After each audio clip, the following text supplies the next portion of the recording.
Hi and welcome to the Geek Legion of Doom. This is a horror movie review. Today I'm going to be having a look at Evil Dead 2. So, Evil Dead 2 is thought to be, by a lot of people, a remake of Evil Dead 1, but with a slightly more of a slapstick comedic twist to it. And it both is and isn't.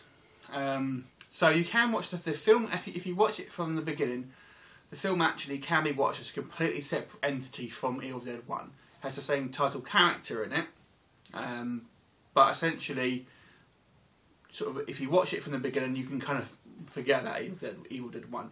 However, there's actually a part in the film which takes off precisely where the last film ended, the Evil Dead 1 ended.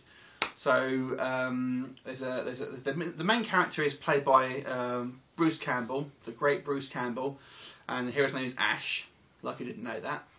And there's a place in the film where he gets sort of hit by the invisible force. There's this, if you haven't seen the film, there's basically a kind of unseen force that you see from a point of view camera that's kind of rushes through the woods and charges at people. And it hits Ash and he goes flying through the woods.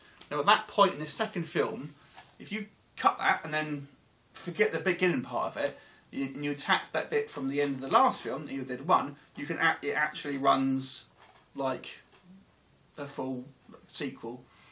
So, and pretty much everything lines up with the first film once that actually happens.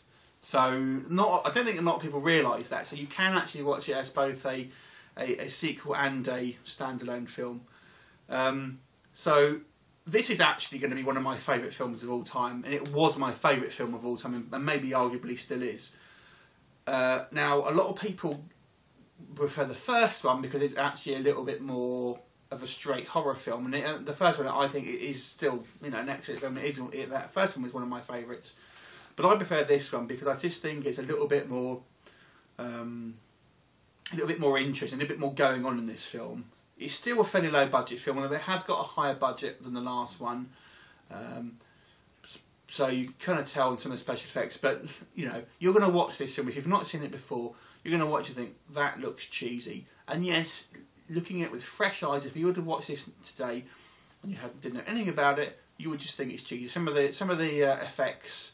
The puppets and things like that, and the stop motion looks old and dated. But like I always say, when you're sort of reviewing older films, you have to sort of base it at the time and obviously the budget that it's based on. So even then, it may still look a little bit cheap in places. But it's such a fun film to watch, and you really get the sense Ash, the main character, he's actually completely losing his mind. And you think, if you were in his shoes and that all stuff was going on, you'd be going absolutely nuts. And I think he does a fantastic job of portraying that, and you really get this sense that he's completely losing his mind. And Bruce Campbell is he's never going to win an Oscar for the best actor. But he's so charismatic, and you buy into his reluctant hero character.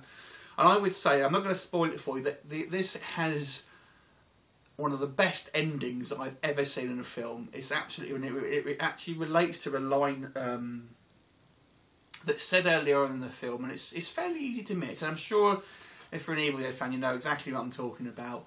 But to me, it's when I saw this film, I thought, well, that is such a brilliant ending. I'm not going to give that away.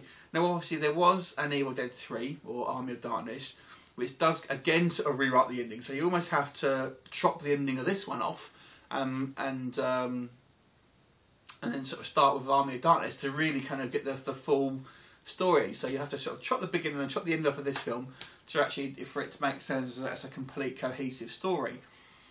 But I actually prefer the ending of this one than I do the beginning of Army of Darkness.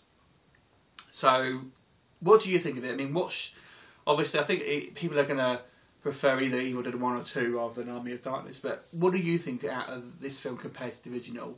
I would imagine probably most fans would probably say they prefer the original, but I would say this one. So this one it's a 10 out of 10 for me. It's such a good film. I enjoy it, and every time I watch it, I really love it.